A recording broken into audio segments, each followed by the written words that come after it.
your cameras on. It makes it feel so awesome, and that we're here together. So if you want to have your camera on, do it. If you don't feel like it, I understand as well. But again, let's just take a minute while we're waiting for folks to get in here. A recent winter challenge in your role.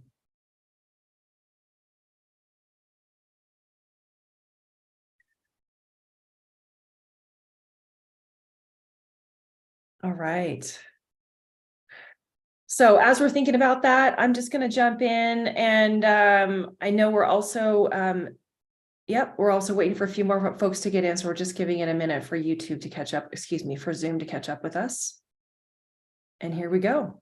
All right. So if you're just joining, again, if you wouldn't mind, in chat, slam in a recent win or challenge in your role leading organizational strategy. We are all here together as chief strategy officers. That may or may not be your exact title, but your role and responsibility is to lead organizational strategy, performance, and culture. And we like to call that being a chief strategy officer. And we're here as a collaborative, as a community of practice, to sharpen our mastery and learn from each other as we are growing our roles and strengthening our roles as leaders of strategy. So here we go. I'm your host today. My name is Erica Olson. I am the CEO and co-founder of On Strategy. I'm joined by colleagues as well from On Strategy who will be walking us through from the fields. We always like to have practical tips and real case studies of what's going on out there. So Lee, give us a wave, and Cameron, give us a wave. They'll be joining me today a little bit later on. Here's what we're doing. I'm going to take maybe 2 more minutes to just talk a little bit about the Chief Strategy Officer Collaborative, what it's all about. I'll go fast. Those of us that have been here before know this, but bear with me for those of us that are new. We always have a bunch of new people. Today, we are jumping into how to run a killer quarterly cycle. And so we'll do a masterclass. I'll walk us through that. And then we are going to go through 3 real world examples. So, quarterly is where it's at. Quarterly's maybe always been where it's at, but it's certainly a lot more popular right now, given the fact that objectives and key results are taking over the world, it feels like. If that's something that you're adopting, great. If you're not, it doesn't matter. One of the cool things from the measurement, what matters in the OKR process is the concept of a quarterly cadence. So we're going to talk today about a quarterly cadence. And I just want to say as a headline, before I go too far, this quarterly cadence is the heartbeat of how you do agile planning and performance. So when we say we want to be more agile in our planning and our strategy, this is how we do it, like for real. So, and there's a lot of nuances to it, but today we're really going to get into how does this actually come to life. So before we go too far along, there are 1,025 and counting of all of us that have jumped in and said, I want to be part of something that is called the Chief Strategy Officer Collaborative. So thank you all. So glad to see everyone and to have you be part of this with us. Super global, and we're as global as time zones permit us to be. So, mostly all around the world. As we were talking about this and thinking about this, our job in this role is to create the future on behalf of the organizations that we are guiding and leading. And to do so, we need to be good and we need to be strengthening 6 practice areas. And they're on the board here.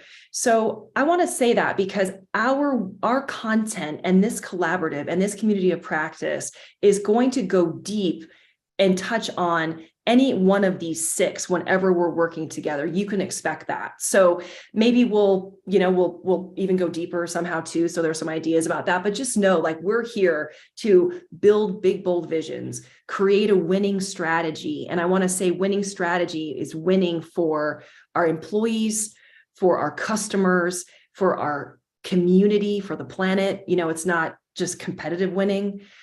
To align teams through goals and OKRs, to run a quarterly rhythm, that's what we're going to talk about today, to be compelling in our communication, because it's all about that.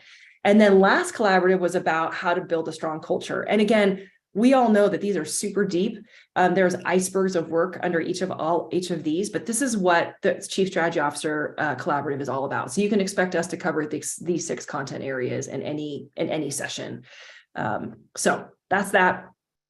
Moving on, this is how it works, everybody. We get together every Thursday. We know you cannot come every Thursday. So here's how it rolls. The general session is now. It's free. It's for whoever wants to show up that is leading organizational strategy. We will always do a masterclass and a from the field application. And then for those folks that want to go deeper, we have the CSO Pro, which is a paid membership, and the Pro members get together the 2nd, 3rd, and 4th Thursday of the month. Of course, you can't come every Thursday. That's crazy making. So our goal is that you can show up once. That would be great. And Pro members get the session summary, which is the cheat sheet from everything we talked about, and these slides, and anything else that is a downloadable resource. So please just know that's how this shakes out. So we know that some of you want to go deeper and some of you don't. So we try to configure something that works. So that's how this works. Every Thursday, we promise you'll walk away with something that you can use. Here's how the Pro membership works. If you want to be a Pro, it's $200 a month. It's discounted until Friday. So know that. What we talked about just like in the last 4 weeks, we talked about how to use chat GTP to design strategy. It was fantastic. We talked about knowing how to know if your team is ready. We talked about actually getting deeper into OKRs, strategy frameworks. So we're working deep in anything that you're bringing in to the conversation. So it's more intimate, and it's also working on your stuff, which is super cool. So join us. It's been awesome. If you want to go deeper, do it. We'd love to have you. All right, here we go. So it's one of my favorite topics, because running a killer quarterly refresh or a killer quarterly cycle, like I said before, is the heartbeat of Agile strategy. And it is a practice, and it is the methodology that makes that kind of myth busts the idea that strategic planning is slow, old school, not relevant, outdated. So this is how you change that narrative. I always like to know, before we go too far, where are you in this idea of running a quarterly cycle? Have you never thought about it? You know about it, but you haven't started yet. You're getting ready. You're trying to, and it's a little bit fits and starts and stops, or you're rocking it. Like you've got a really good, strong rhythm already established. So just love to see what's going on out there, everybody. It's nice to just get a little temperature check. We'll give it another, I don't know, team, 15 seconds to get your answers in. All right. So let's throw that poll up if we could, see what everybody has to say. Where are we?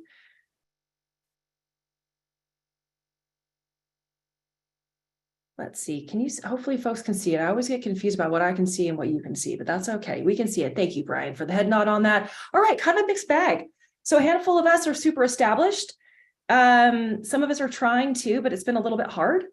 Some of us haven't started it yet, but we want to, and only one person's not thought about it. So that's cool. So most of us are trying to do this a bit. So today's going to be awesome. Today's going to go out of the textbook and into the real world.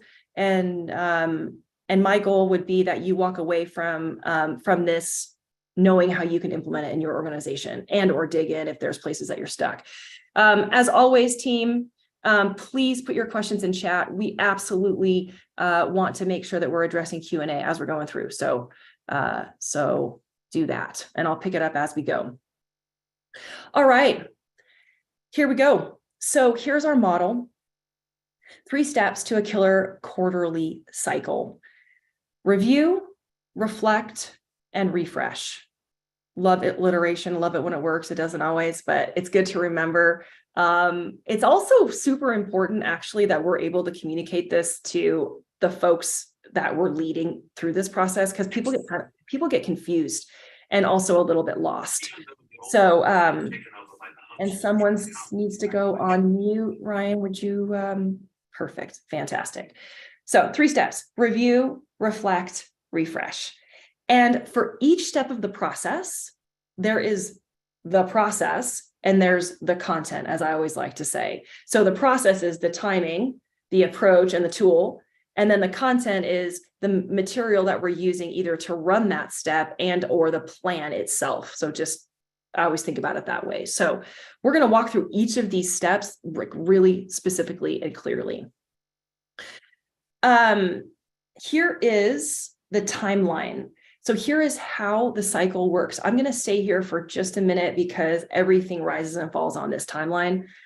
And then when we do our 3 real world from the field examples, we're going to show you what their exact cycles look like. So if you've read the Measure What Matters book, again, that's the OKR book, this is it's a similar timeline. So this should look familiar. If you haven't, it doesn't matter.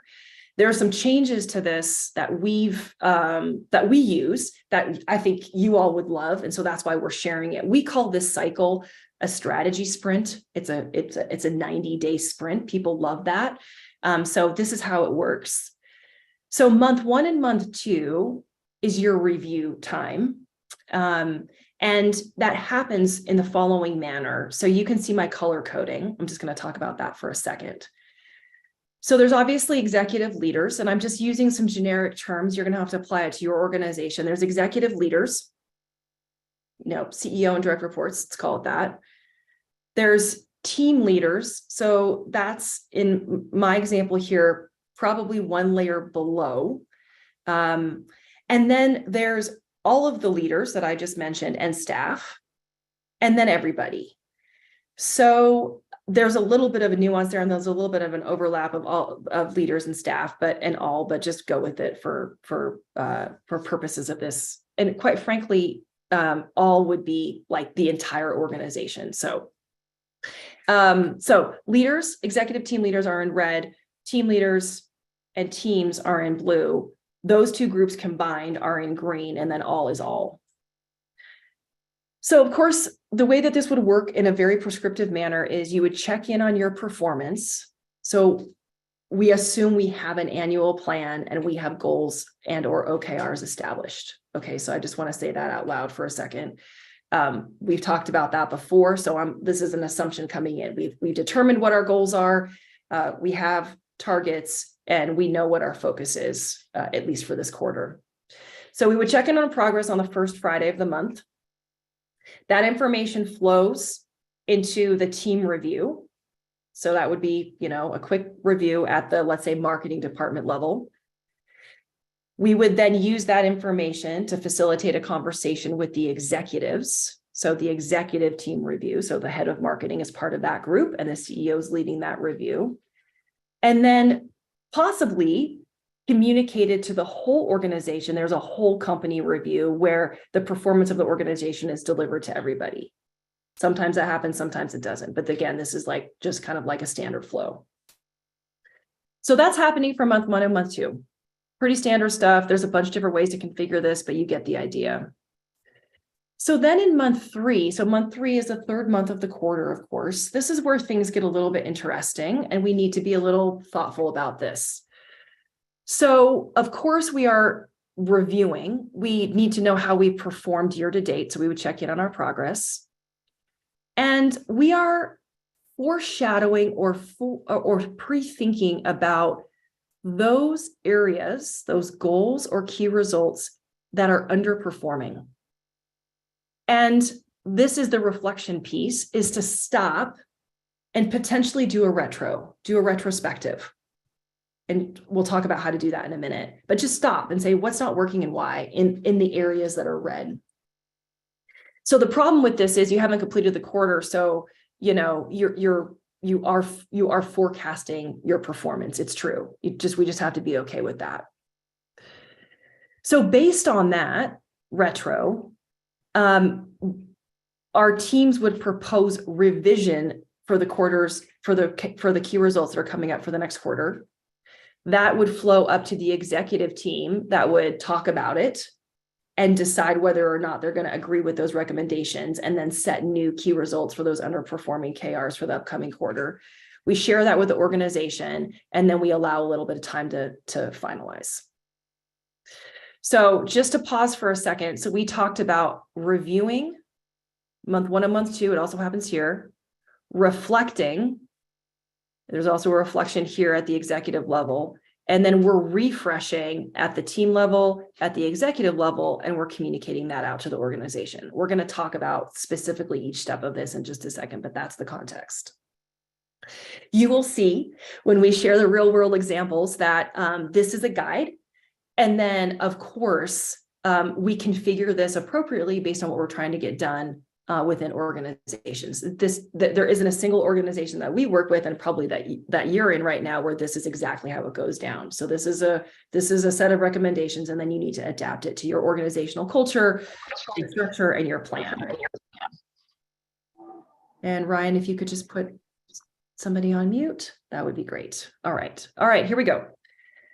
So I just want to share this for a second. I'm not going to go into detail on this, but this is taking that timeline and architecting it. This is a worksheet for you to fill out to build that timeline for yourself. So this is literally like, okay, answer these questions, and then you will have the answers you need to figure out the timeline for your cycle and the specific cadence for your cycle. So what's here is who's running the process, who's involved. Are we ready with our goals and OKRs to move into execution? What tool are we going to use? I'm going to stop here for a second. You've got to have a tool. Maybe it's not centralized. Maybe you're using Word, Excel, Google, or maybe you're using software. We have software. There's a lot of software out there, but you need to decide what the tool is. And then here's your timing and approach. That's back to the timeline that I just mentioned. How are you going to communicate to all staff? And then I like to walk through a handful of design principles. I'm not going to get into detail on this because this is super detailed, but just to be really clear about some of the rules that are in place for the process. An example of that might be when we set targets for our goals, are they aspirational or are they committed? So are we hoping to achieve them and we're okay if we don't? But we're good. We're stoked if we tried, or are we actually holding people accountable and we're committed? So that's an example of a rule that's really important to express. Okay, so that's the worksheet to make this come alive for you. Note that, and then we're going to walk through in more detail. And we promised that we'd share agendas and how to and all that jazz. So here it is for each step of the process. So here's step 1, reviewing performance. It happens monthly in a dedicated meeting. It should be all of those people that are responsible for those goals and initiatives. Use a tool. We have a dashboard. You can use PowerPoints. Ideally, you're not making a lot of work out of it. In order for this meeting to go well, you've got to have up-to-date data. You cannot have a review without performance data. And there isn't really an output. We're not making any changes here, right? We're just reviewing. Step 1's reviewing. And here's a standard agenda on how to do that. I'm not going to get into detail on that. That's your review. Here's an example of a dashboard. There's tons of this stuff. This happens to be our dashboard. And then I just provided this because it's important to give people a talk track when they have to present their performance. So that's what that is. Again, I'm just noting it. Don't want to get into detail. Step 2, and this is again, I would just urge us to take this on board, is to reflect and learn. So remember I mentioned in the 3rd month of the quarter is where things get a little heavy. And so we are saying to ourselves, instead of just looking at the stuff that's underperforming, let's stop and pause and zoom out and run a retro on those underperforming goals or OKRs. What's the tool we're going to use for that? A real or virtual whiteboard. We would need to know the actual data for underperformance. And the output from that is your recommendation for the changes to that goal or OKR for the upcoming quarter. Super important. That's how this starts to go from a reflect to a refresh. And I'd like to just comment on this for a second. This is a retro agenda. It's a little different. There are standard retros out there. You can Google it. We don't need to provide stuff you can Google, but this is specific to taking a individual underperforming goal or OKR and doing a retro on that, not on like the basket of them, like that specific thing. And, reflect, lessons learned, working, not working. I grade it out so we don't get into the detail. And then deciding, what are we going to do? What are we actually going to take action on for the upcoming quarter? So I want to pause here for just a second. Let's acknowledge that the work that we're trying to get done in organizations isn't easy. Sometimes you might need a root cause analysis. Sometimes you need to go deeper than just a standard retro. It is easy to produce sticky notes and retros. It is hard to produce useful information that drives different performance. So this is an idea. I have an example here for everybody. This is an idea, but, feel free to make it your own as well. So I just want to acknowledge that. Hey, Brian, you asked, don't you score the OKRs in this process? Yeah, you do. That's an example of a design principle that I like to call out. Are we or are we not going to score? Some people do, some people don't. The standard methodology is to score. I think it's really important to decide why are we scoring. And so there's a lot of different answers to that. So in this particular kind of thought process here, the idea is you would score at the close of the quarter, which would then help you do that full assessment. In this case, we're getting ahead of it and saying, hey, we know some of things are underperforming. We need to refresh what our focus is for the upcoming quarter. Let's just pick out, without scoring, let's pick out the stuff that needs a deep dive. So. And Taffy said a gap analysis, totally, right? So a gap analysis would be another way to say, stuff's red or yellow. Why are we not performing? So again, awesome tools. We all know there's tons of tools out there. Our job is to help uncover what's going to drive better performance. So the last step is the refresh step. And this is super important. So in the collaborative in October, we talked about agile strategy. Jeff Brennings from our team led that conversation. It was fantastic. There was an article in HBR in last September, October, that is also about this. And this little set of questions is from that article. And again, let's use best practices that are out there, like why not? And it's really easy to run a quarterly conversation that asks, how did we perform?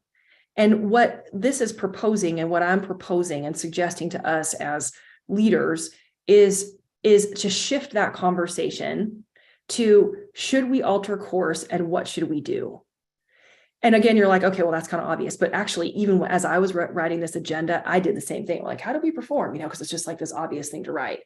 And I kind of checked myself and went back to this, like, no, actually, when we have our quarterly review and refresh meeting at the executive level, right here, ideally half day offsite. I put offsite in air quotes because maybe it's not on offsite, but like a substantial amount of time, 2 to 4 hours, where we do take the time to bring in the reflections from those retros, also do our own reflection, and then refresh using a set of questions that is, how are we going to alter performance and alter course, and what are we going to do? We're not just talking about performance.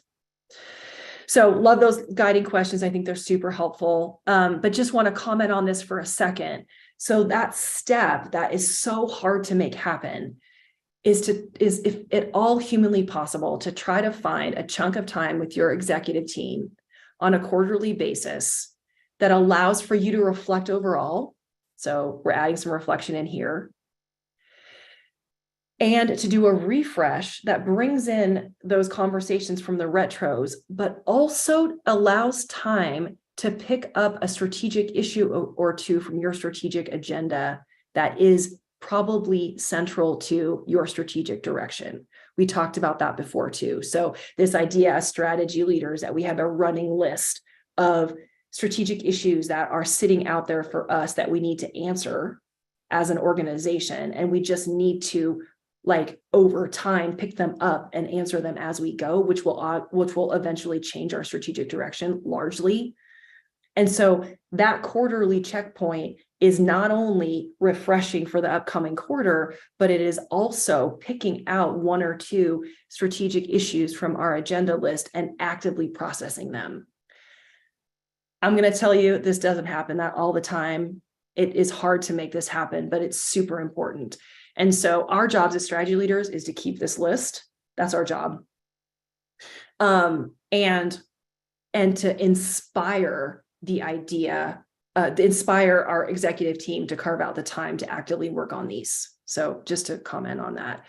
That's right. And Taffy said, looking back on the parking lot or the garden. So, but this is just a really good practice. And I want to bring this to our attention. So, and then here, I'm going to go back. Sorry. So here's the agenda then for that quarterly review and refresh. And again, all this stuff is built from best practices that are sitting out there. Patrick Lencioni's death by meeting, same standard stuff, right? Monthly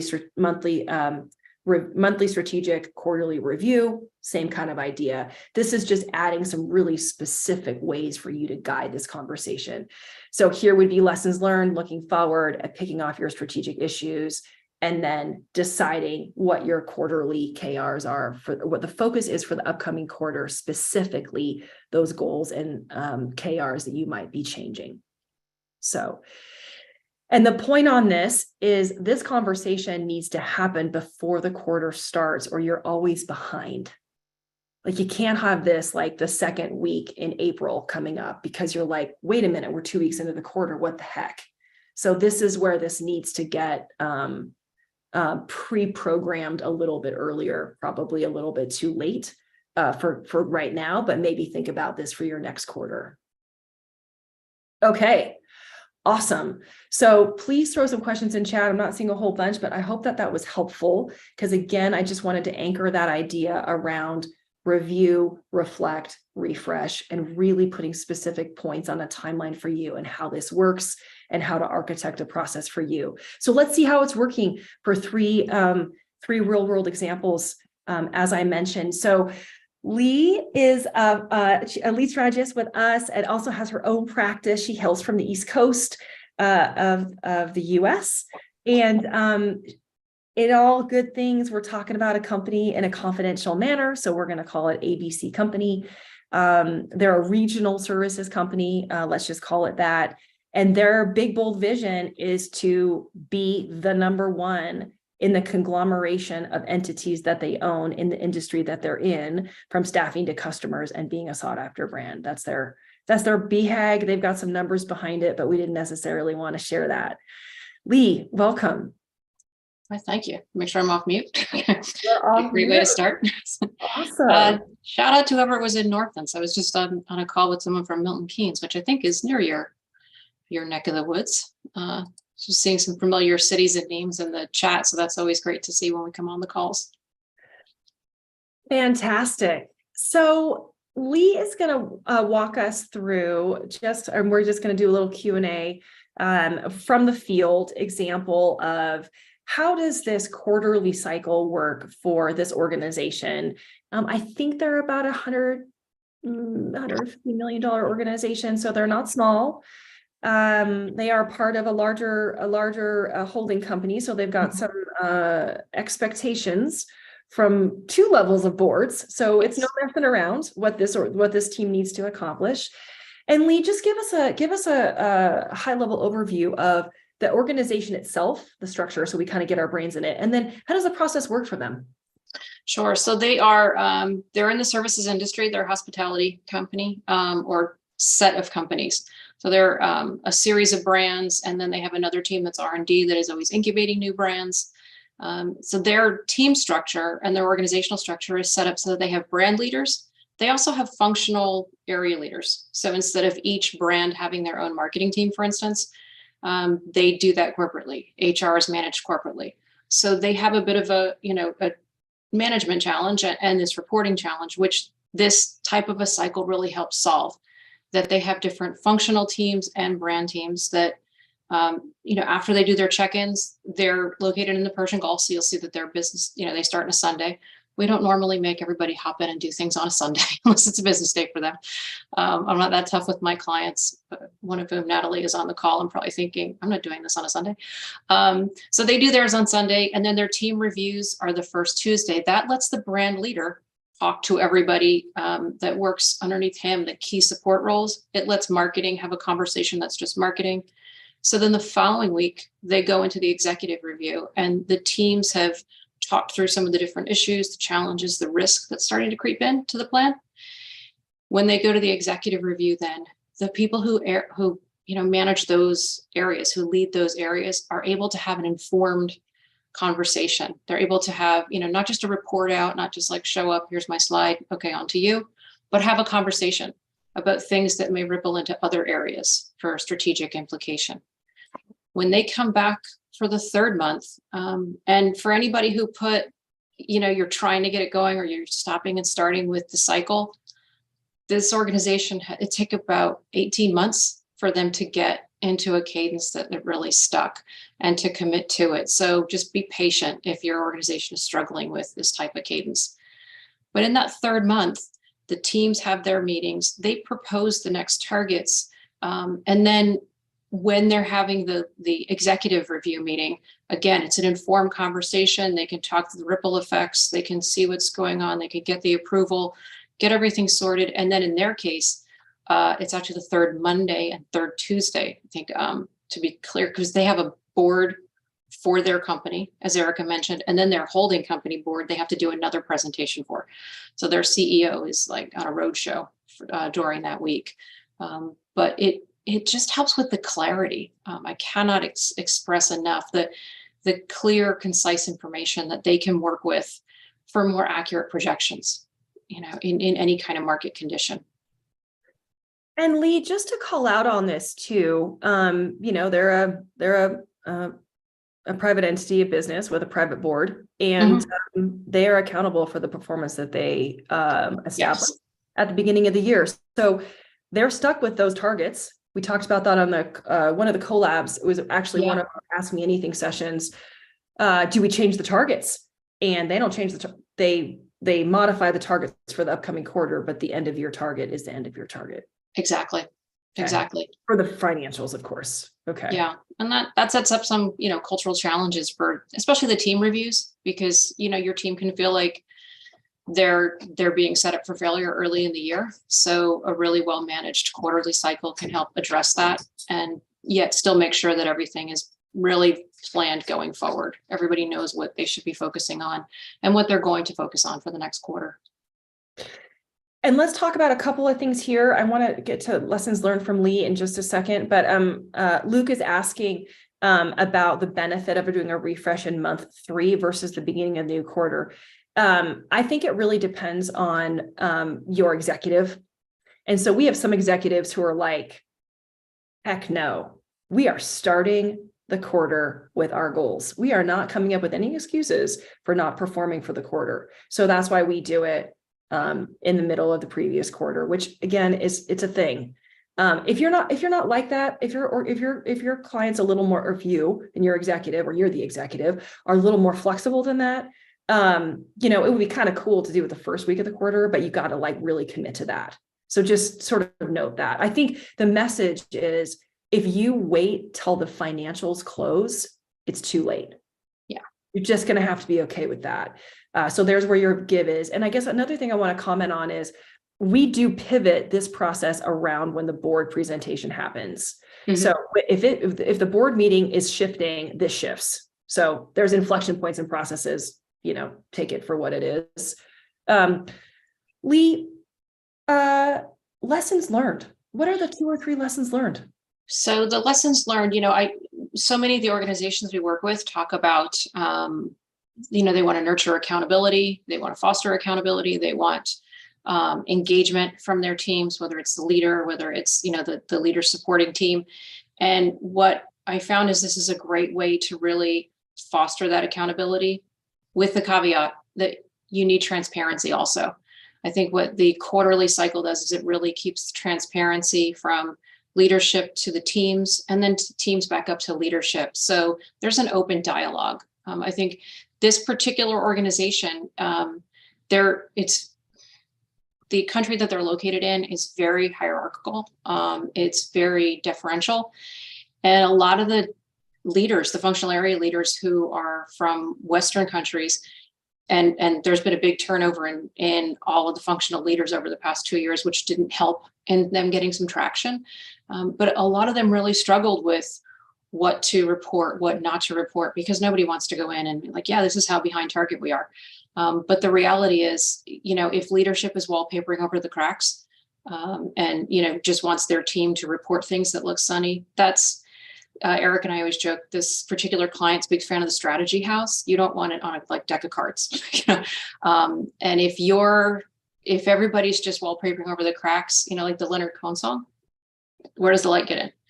To paraphrase that. So if you want to build accountability and continuous improvement mindset, let people see where the risk is evolving. That team review is a great time for that.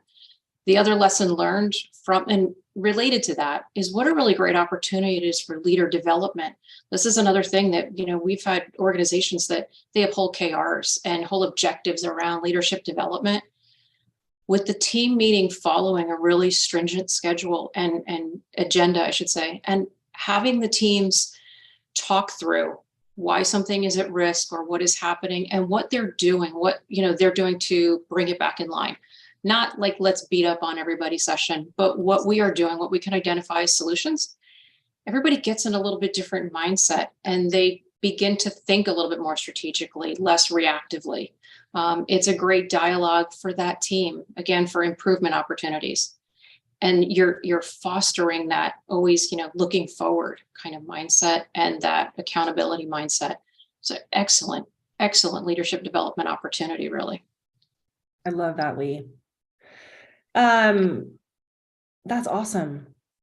Thank you for sharing that. I want to take a couple of questions that are coming in as well, but let's go to the next example, and then we'll pick up a couple of questions. I do see them up there, everybody, so no worries. Lee, any one, like the one piece of advice that you would give everybody? Focus forward. Use your quarterly reviews to really solidly set your targets and your focus for the coming period. Just focus on what you will do next, not what you could have done the last quarter. Which is the tendency, right? Because everybody's, it's much easier to look backwards. Yeah. As the example, the board presentation, it's small on purpose. It's just eye candy, but it just gives folks an idea. Okay. Awesome, Lee. Thank you. Don't go away. Over to you, Cameron. Cameron is representing the team from the Charlotte Mecklenburg Police Department. I know many of us have seen Cameron before. The Charlotte Mecklenburg Police Department is in Charlotte, North Carolina, on the East Coast, and a very different process than the one that Lee just went through. So just wanted to say one thing about Charlotte. This particular law enforcement organization is the 10th largest in the country. It is not a small group of people. And not a small effort. We've been working with this organization for a really long time, and Cameron's going to talk a little bit about that. Cameron, welcome. Thanks, Erica. So here is the cycle. CMPD is the shorthand for these folks. Here is the cycle, and Cameron's going to talk through this for just a second. But before she does this is a bit of a head scratcher because it's a big organization. Just give us a little bit of an understanding of how this plan is structured. Yeah, so let's start with the plan structure and then kind of our team structure as well for this execution cycle. So our plan is built around 4 pillars. Those pillars all have teams that are cross-functional in nature. So they are owned by not just one department. Our pillars, it then cascades down to goals. So there are a handful of goals in each pillar. And then we have initiatives that is, kind of getting to our more tactical level. So for each of these levels, we have a pillar executive sponsor, which in this case, it's a deputy chief of the police department. we have goal champions, and we have initiative owners.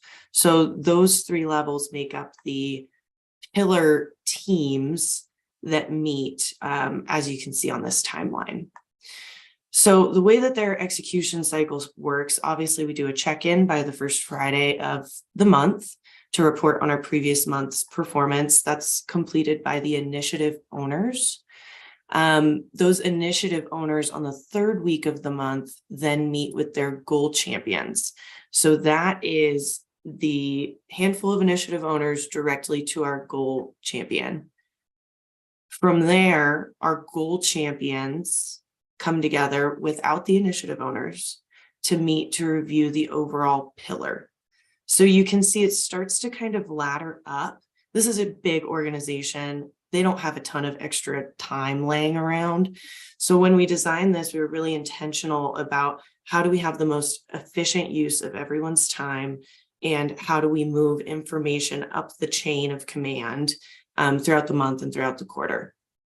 So that's our monthly process. It happens in months 1 and 2 of the quarter. In month 3 of the quarter, it's a little bit different. You can see we do our same goal review process with initiative owners. And then that red line, the pillar review, at the quarter, that starts to take place not only with our goal champions, but we bring in our executive sponsors. So in this case, it's the deputy chief. The deputy chief is briefed out on the performance of the pillar for the past quarter. From there, those executive sponsors then meet. They take the information that was gathered from their goal champions and initiative owners, and they meet with the chief of police, who's our big boss of this whole process. So again, that's the laddering up of information. We only keep those top level executives, the deputy chiefs and the chief of police, informed on a quarterly basis. It's just too much information otherwise. And then the final piece of this process, and this is like the magic sauce for this organization, is we wrap back around and do an all staff communication. So that is comprised, we have a slide. Yeah, there we go. We have a slide of it. It's basically the high level wins and accomplishments from the previous quarter. It's got a few metrics in there, and this goes out to every single staff member of the organization. So this CMPD valued, when we started this process, their number one thing is that they valued org-wide communication. What's the point of meeting as leaders of the organization and doing all this work if it's not coming back and we're not informing our staff of what we've achieved? So this particular scorecard that goes out every quarter without fail is really the bow on top of this process. Yeah, go ahead, Erica. I was just going to say, Jury's asking goal and pillar. So Jury, just for context, the top elements of the plan are the pillars, and then under is the wheres, and the underneath it is the what's, is the goals, and the initiatives, the hows in this particular plan. So the pillars are 1, 2, 3, 4, and then the goals aren't on here it's not, beyond that, these are just highlights of performance, not all the specific details. So hopefully that answers that question. And they actually don't call them pillars. They actually call them the core 4, which is kind of just something that the chief of police, instead of calling it the strategic plan, he just calls it the core 4. These are the core 4 things we're working on. And that's been very helpful, by the way. So again, back to communication. That's been great, right? Because we just get rid of those words that make everybody run away from us. So Cameron, what lessons have you learned that have made this process effective? Yeah, I have a handful. So one of them is around just being a rank-based organization. It took a while to get us to a place where we were engaging the right folks at the right levels. I think it looks a little bit complicated with the way that the meetings are set up to move information up the chain, but it's become just the second nature of these goal teams, or they call them core 4 teams, over time, that this is just how it works. And we don't engage the top level of the organization every month. I've already spoken about that, but that is just something to underscore. They would not be happy if we had to meet with them on a monthly basis. So they're entrusting the next level down in their organization to move the strategy forward, to raise concerns if there are any, and to provide the guidance to the other team members further down in the plan in the organization.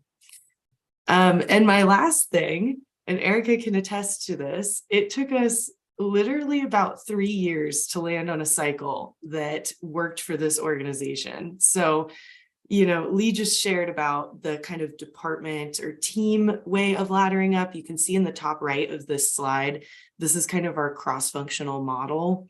It took 3 years to get here to a process that worked and that stuck and that was useful.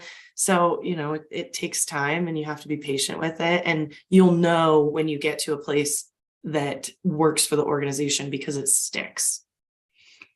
Well, and let's talk about that for a second, everybody. And I think somebody put this earlier. So everybody knows how to do business reviews. Everyone's doing quarterly business reviews. That's just good common practice, right? No problem. So whether you use part of this methodology, it's part of that process, or you stand up like a separate meeting is your call. But the point about this is that if the value of your quarterly review is just an operational look at your performance, it is not going to stick. There is no value in that. You need to have that, of course. It's super important. I am not undermining the importance of that. But most of us already have that in place. So either this needs to be added on to that meeting or a separate meeting, as I already mentioned. But the reason that it took us 4 years to get this process to stick is because that meeting didn't have any value. And we didn't get it right until we made a cross-functional plan with actually the work that mattered and was as actually now driving performance. So I want to just comment on the fact that this is the execution. This is a plan that is specifically set to bust silos across departments, specifically set to drive performance in areas that they haven't heretofore. And finally, we have a chief of police who gave us the head nod that said, yep, this is adding value. And prior, it wasn't. The plan wasn't built right and the process wasn't adding value. That's it. So just want to kind of just say that out loud. Anything to add, Cameron? Yeah, Jerry had a question in chat about why did it take so much time? I think you touched on that a little bit, and I would just underscore that we are very serious about getting these, when these processes stick, it's because we have an executive sponsor that says this is what we are doing and we are not going to waver from it. So we talk about this internally and on strategy all the time. If you don't have that executive sponsorship, your team isn't going to find value in this, and they're not going to find it important, and they're not going to adhere to a process or want to. That's right. So yep. And Lee, anything to add on that? I was just going to say, jury asked an either or question. And I would say the answer would be yes. It's because it's just even on the same team and the same organization, you're going to have some people that they would love to show up, but they just can't, make the time. They don't seem to need to make the time, they feel, or take it as seriously as they should. Other people don't get the context. So to Erica's point about the executive sponsor, that clarity has to come, and the purpose has to come from the top and be enforced. So people know, no, this is not a skippable thing. This is not, we're going to record it. So just, whenever you catch up, this is like the brains are in the room. We're going to have some conversations. So, yeah. That's right. And we all know that. And then sometimes we're not in the positional authority to influence that. So sometimes we're at the whim of some of these things, right? So I'm going to share one more process. And I know we've got about 6 minutes left. I'm going to pick up a couple of questions that people asked going along.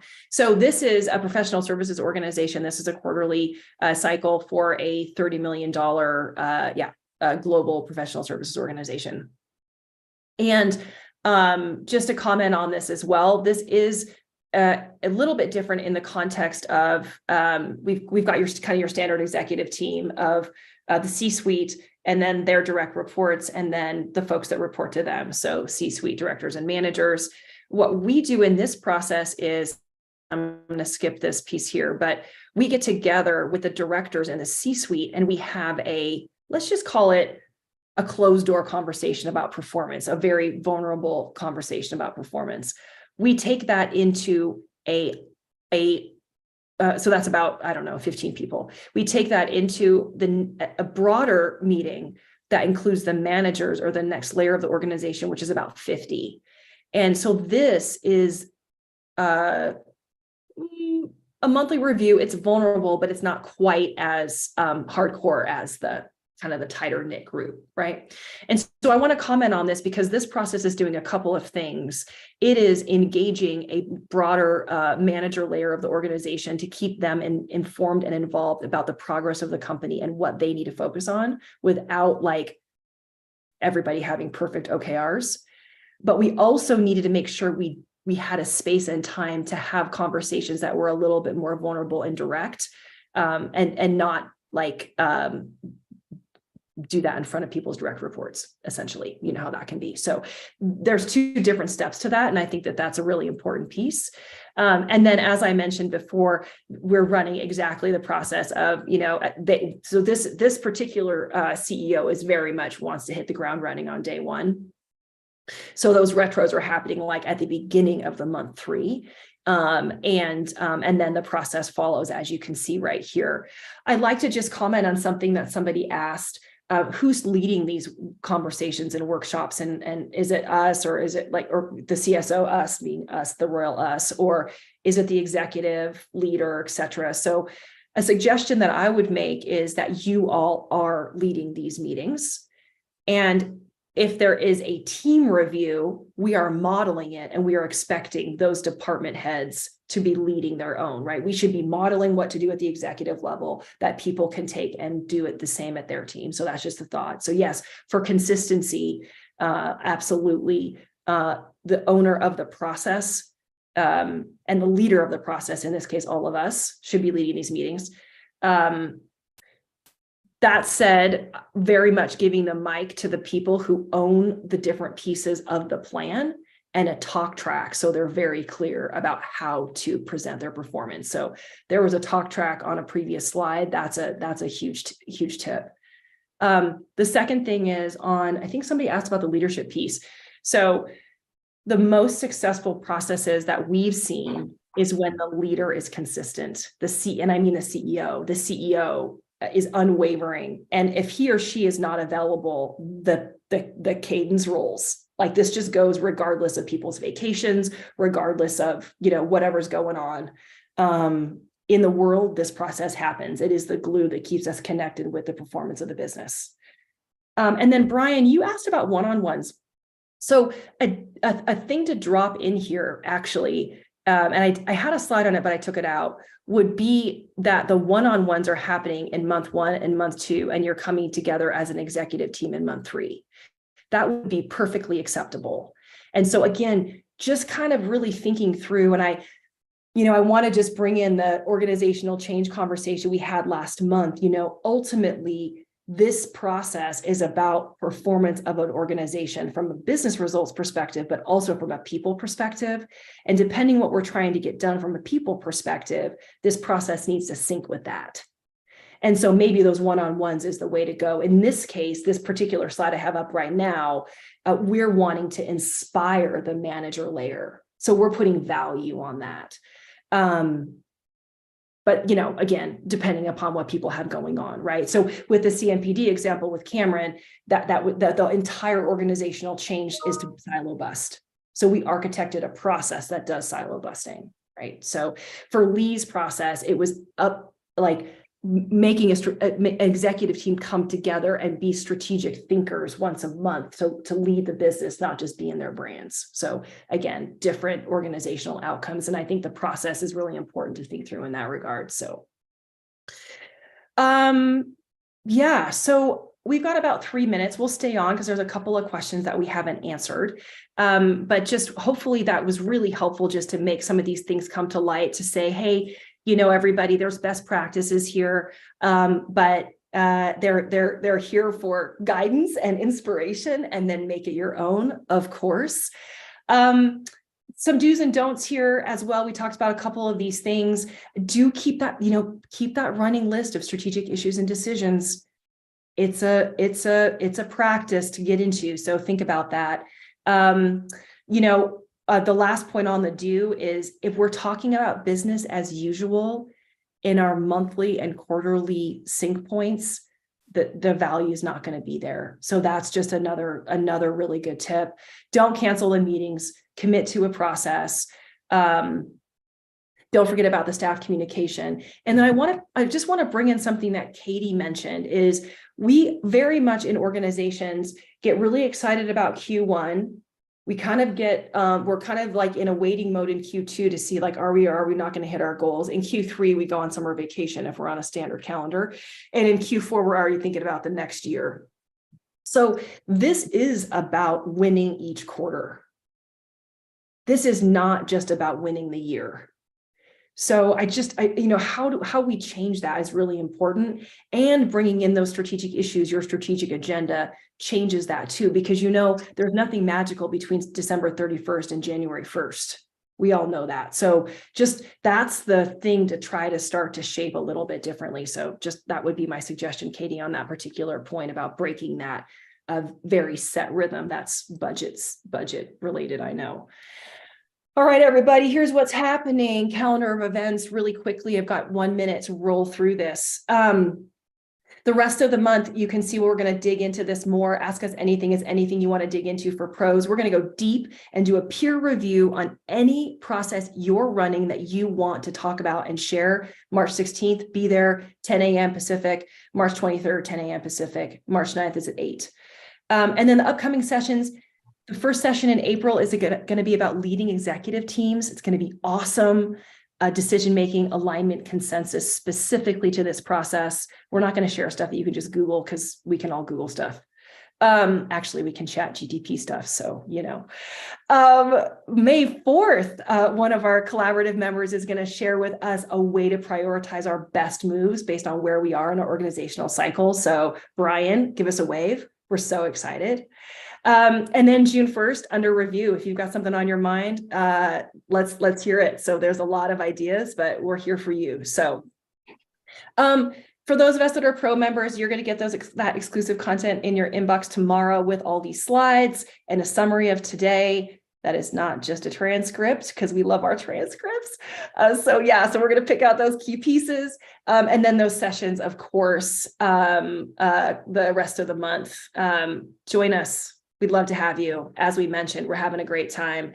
Final thoughts. Don't forget to check out the recording in your inbox. And we already talked about that. Don't be a stranger. Collaborative @ On Strategy. You know where to find us.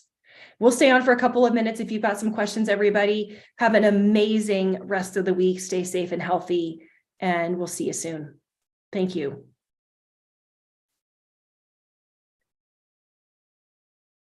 All right, everybody, we'll hang out for a minute. I think we grabbed most of the questions, but There was one about cadence that came up. About team meetings and cadence, and now I'm going to keep scrolling and I'm not going to find it. When a cadence of pre-planned meetings like this is in place, I assume any project level or working group level meetings are just left to be ad hoc, or is there value in encouraging a regular cadence to those as well to keep the teams moving along? I think that's super interesting.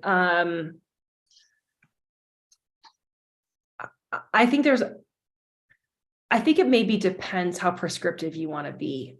And again, we'll hang out here for just a couple minutes, everybody. But Matt, if you're still on, I think it depends the organization that you're in. So some organizations want that to be prescriptive, and others you could allow it to happen as it happens, but maybe provide tools to run better meetings. So that's kind of a wishy-washy answer. Personally, I've had a hard time being prescriptive at the team level because it feels like we're dropping into people's own managerial flows. That said, sometimes managers need help. So that would be my answer. I guess the counterpoint to my point would be the work happens at that level. So if you want to be a bit more if you want to have a bit more of an insurance policy, that those meetings are effective and driving the right level of conversation, you might want to be prescriptive. We answered the question about goal or pillar, so those are just names, so no big deal there. Vera, if you're on, you asked a question about dealing with an inconsistent CEO who admits he's inconsistent. Yes, can you hear me? Like my case study. Yeah. Vera, we can't hear you. Anything you want to add to that, or that's the point? That's really the point. And it's frustrating because it's almost as if by acknowledging that he's inconsistent, that gives him an out. Yeah. This is, someone who is a visionary. He is liked by a lot of people. I'm in a nonprofit org, and so we work closely with state leaders, and it's an interesting space to stand in. And so he's one of those CEOs that's really appreciated by a lot of the stakeholders that we engage. But it is really frustrating trying to move forward strategy inside the org because he's strategy averse, and also he's just very inconsistent. He will say that he wants strategy, he appreciates it, he wants to see that really guide the work of the org, but he has a tendency to kind of fall into the pathway of strategy on a regular basis. And a lot of that comes from his inability to be consistent and stand behind, some of the things that we have agreed we're going to roll out. So it's very frustrating dealing with that kind of entity. And so any recommendations that you can lift up here would be really appreciated. Well, I think that many of us probably that are on the call right now can relate with you. So you're in good company. So I just want to say that right now.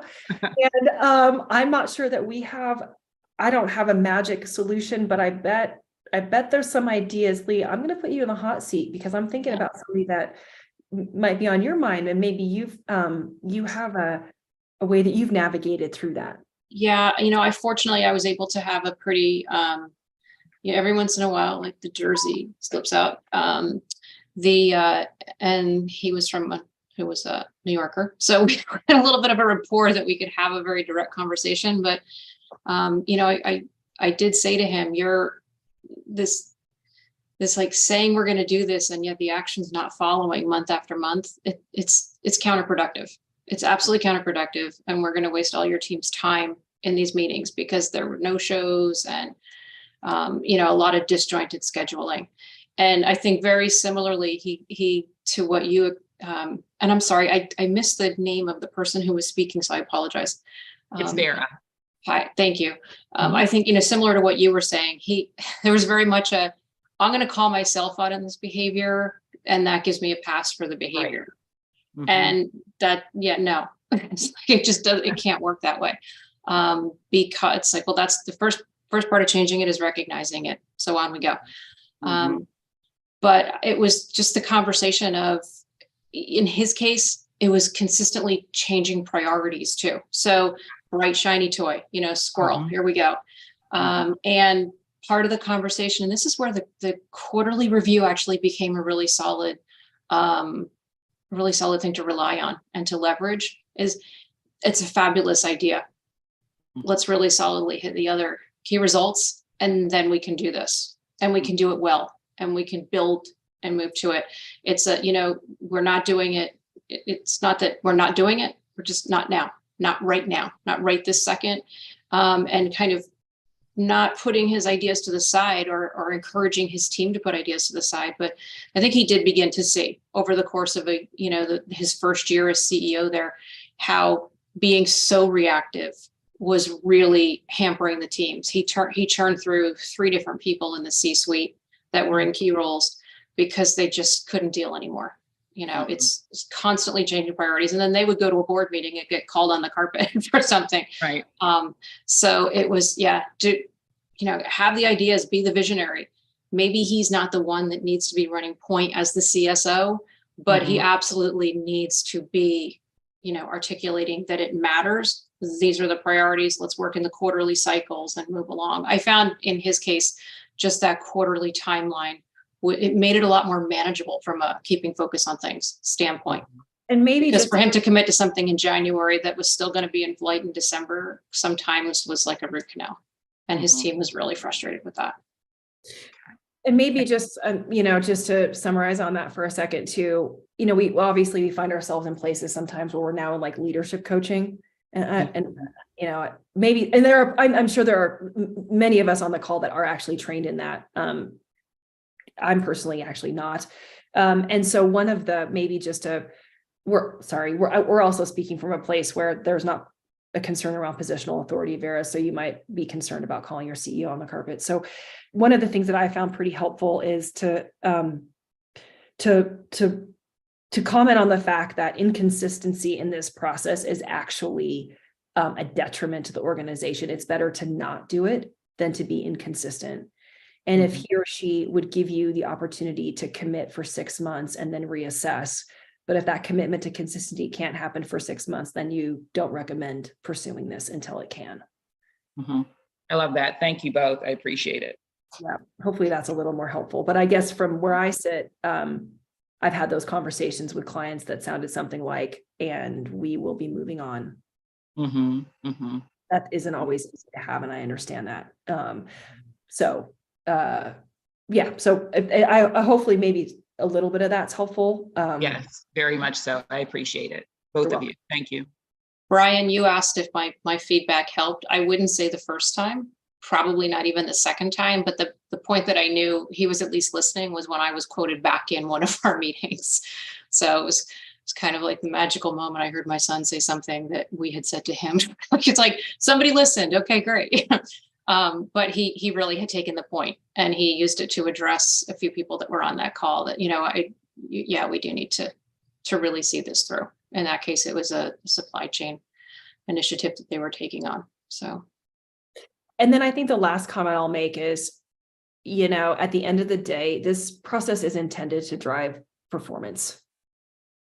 And if we're not driving performance, even with the external dynamics, in play, whatever that performance looks like, it gets called into question. And so I think that that's a really important thing to take on board really seriously. So, and I just want to say lastly, but not least, I'm sure many of us on this call are living in a situation where we're not able to get an executive to move.